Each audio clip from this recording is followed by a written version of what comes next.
G'day legends, legendaries, it is official. The social media ban in Australia has started. It has begun. Today, on December the 10th, 2025, most major social media and online social platforms must prevent anyone from under 16 from having or creating an account if they are in Australia. So, this restriction applies to big services like TikTok, Instagram, YouTube, Snapchat, X, Twitter, Reddit, Twitch, and several others. So this is obviously a big day for, I think, the future, to be fair. And I'm going to go through why I don't like it and also why I do like it, because it's important to look at both sides. And some of the things that I say may shock you, but ultimately, I do believe it's important that we speak about these kind of things.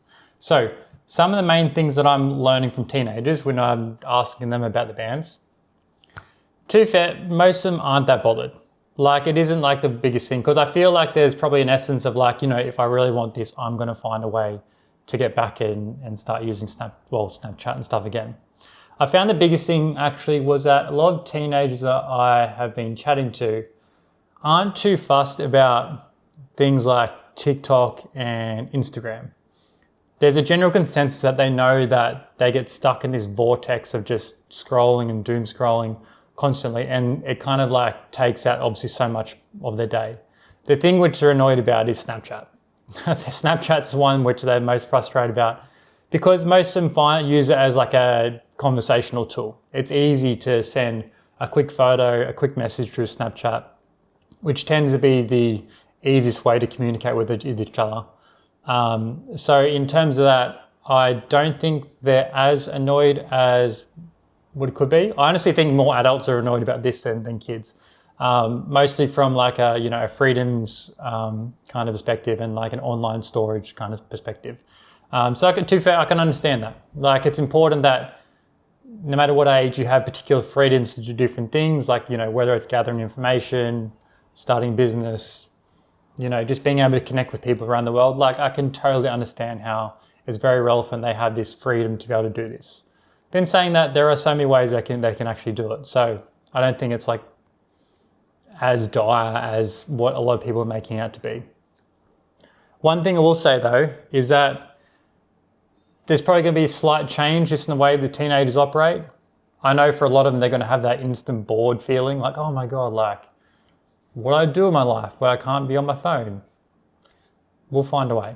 Most of them are going to go back to playing Clash Royale or find a way to play Roblox and stuff like that. Because they're still going to be on their phones. Or gaming anyway. They're still going to be gaming, still going to be on their phones. There's so many things they're going to do which will be keeping them in the digital world. But ultimately, I don't think it's something that necessarily is going to cause them to like completely drop off technology and stuff like that. But it's important that when we start talking about these kind of things, is that we start going through what it can actually mean for our teenagers and our kids. Well, ultimately, it is going to hopefully stop them from just getting constant waves of dopamine into their life. Teenagers, kids, they need dopamine. But when it comes so quickly through scrolling, it is flooding their brain, and it's giving this kind of like false idea of like how we really should be generating dopamine.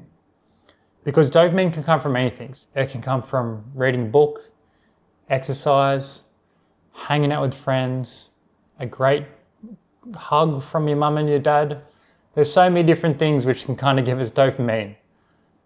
But when they're sitting there scrolling and every video is 3 seconds, it's just like just sharp bursts, intense bursts of dopamine. That's when I think things can kind of get a bit over the top. Because one of the things that we've always spoken about is about delayed gratification. I'm sure we've all heard the experiment where it says, I'm going to give you one lolly now. And if you don't eat this lolly in the next 10 minutes when I come back, I'm going to give you 2 lollies. And so there's this delayed gratification that if I wait a little bit longer, I'm going to have so much more enjoyment. But at the start, for a lot of our teenagers, they're just getting this instant hit of gratification, and not thinking about the long-term goals, effects, whatever you want to call it. So being able to have this ban is going to be really positive in that manner, where the fact is, if they wanted to go on TikTok or Instagram to get these instant dopamine hits to forget about the day and to just kind of make themselves feel good in the spot, they're not going to get that, because we know what it's like when you get like you stop a teenager from playing on their phone. Like they crack it so quickly. They get so aggressive. So I really hope that this is going to limit this as well. Now onto the other side, which can be about the cons or the negative side of this. For a lot of teenagers out there, they really like, I got this 9-year-old kid that I coach. He's an absolute weapon when it comes to entrepreneurship. He's already started like 3 businesses. And a lot of the time he's got it from learning from TikTok and being able to get ideas and learning how to solve problems in his business just by kind of jumping on YouTube and stuff like that. It's so impressive.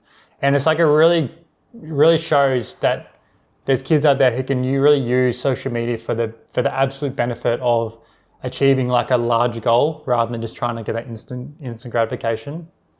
So for him, he now doesn't have the same access as he does to learning how to solve problems in his business, connecting with other entrepreneurs around the world, and also in the same way of just trying to kind of like see what else is out there in terms of like, oh, I could do that business too. So these are the other things which are kind of the cons on that kind of side of it. There's also the idea of like, for a lot of teenagers who want to learn about the world, like Google, television, like they're not great sources of information when it comes to getting a good summary of what's going on. And also from doing it from somewhere which is like usually paid to do it. Say for example, any television network is getting paid by some big shareholder to spread some particular news. On YouTube, it's very different. You have a lot of independent creators who create really amazing stories about the world. And if you haven't explored this part of YouTube, it's very good. There's a lot of really great investigative journalists, creators of stories. Like it's a really, really great way to find out more about the world and what's going on in the world. So there's that kind of thing, because a lot of teenagers, they don't watch TV. They don't want to go on Google, that kind of stuff. It's, it's part of it. So those parts I don't like so much. But in saying that, I do think that the benefits outweigh the costs. The cost is there's not that short term probably fix, but in the long term, I think it really opens their mind to be more creative, to understand that things take more time. They've got to build. And that if they really want to contact someone, there's so many ways they can do it anyway. It's not like they have to be on Snapchat to do it. Just get someone's number. So those kind of things I think make a big difference in the long run. But the big reason why I like having this, because I'm just reading through some of the stats here. On average, teenagers can spend like 3 or more hours per day on social media every single day.